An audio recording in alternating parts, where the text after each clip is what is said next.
everybody, my name's Emma Kelly and I'm currently a music therapy intern. And I wanted to tell you a little bit today about what is music therapy. Music therapy, in brief definition, is the use of music to meet non-musical goals by use of scientifically backed up musical interventions. I know that's a lot of information, so let's break it down. Who qualifies to be a music therapist?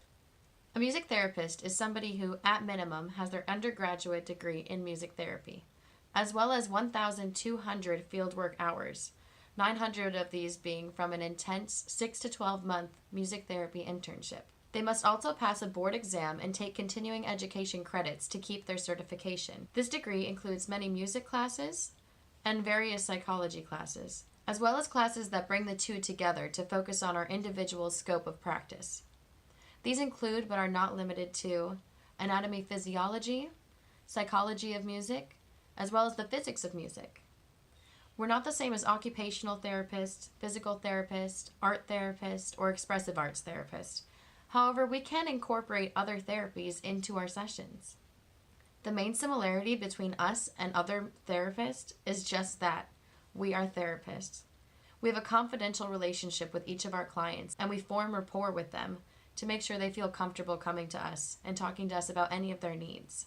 I think it's very important to understand who we work with and what goals we're trying to meet. Who can benefit from music therapy? We can work with a number of different clients, including those in hospitals, nursing homes, primarily those with dementia and Alzheimer's, both children, adults, and older adults with various disabilities, feeding clinics, children and adult psych units, behavioral health, pregnant mothers, premature infants, palliative care, and more. Eventually, our profession hopes to have professionals in any place you could find a social worker or a nurse. How do we use music to meet non-musical goals? You can imagine with that many different populations that we work with that there are many different goals we're trying to meet. Music therapists address cognitive, emotional, social, physical, and spiritual goals. Sometimes these goals are preset for each individual, and a lot of times music therapists have to go in on their own and perform assessments in order to decide which goals and objectives to do with each client. These goals are developed after careful assessment and are sometimes completed with the client's input. Main goal areas include to increase relaxation, to improve mood, to normalize environment, to decrease pain, to increase self-expression, to promote reminiscence, to decrease negative behaviors, to promote conversation, to promote positive social interactions, to increase cognitive stimulation, to reduce sundowning effects, to reduce confusion, and to improve or maintain fine and gross motor skills. Now, with all of these goals, we have many different musical interventions we can use. For the sake of time, I'll be using the current population that I'm working with as an example. Currently, I'm at a Birch Bay retirement village working primarily with those with dementia. We have a session in the morning and a session in the evening. During the morning groups, we're focused on cognitive stimulation, orientation and reminiscence, fine and gross motor skills, self-expression, and creativity. We wake them up for the day so they are more active to participate in the daily activities planned for them, as well as sleep better at night.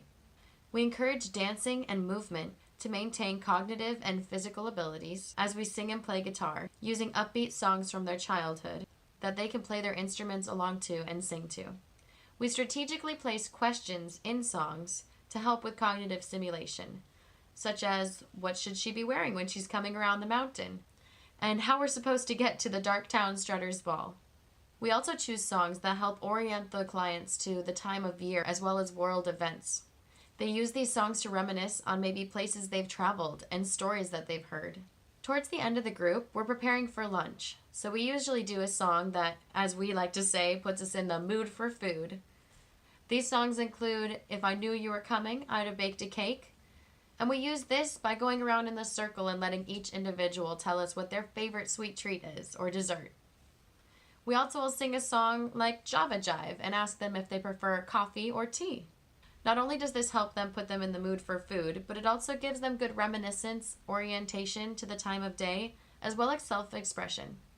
Our evening sessions are similar by using songs of orientation, self-expression, and reminiscence. But by the end of the session, Our goal of the group is to use the ISO principle technique to put the group into a lullaby state. That way they can eat dinner and get to bed shortly after.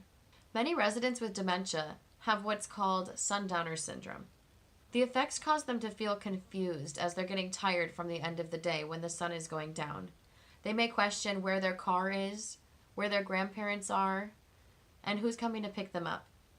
Being in this peaceful state, or what we call the lullaby space, and promoting community and a supportive environment often decreases these effects. Music is a powerful and emotional tool that we all know affects our lives. It's the language of the heart when words fail us. It helps our residents to continue to access and exercise their language centers through song, because memories of ourselves and of our loved ones can provide priceless moments of tenderness and connection. In the hands of a music therapist, music is our tool. It is fine-tuned to every individual, every mood, and every moment. There's so much more going on than a sing-along or a party, even though it may look that way to a passerby. These things are wonderful, of course, but not music therapy. When you sing music to a group or use music for yourself, know that you are using music therapeutically, but it is not music therapy. Remember, there's a difference between enjoying the benefits of music and receiving music therapy. Music is fundamentally healing, but music therapy is about meeting goals and objectives through that client-therapist relationship. So next time you share a video with a music therapist, know that it may be music being used for good in the world, but that it's not music therapy unless it is done by a true music therapist. Well, that's my brief but not so brief summary of music therapy. Thank you for taking the time to watch this, and if you have any questions, please leave them in the comments, and I'll be sure to respond. And if I get enough, maybe I'll make another video answering all the questions. Thank you so much. Happy trails!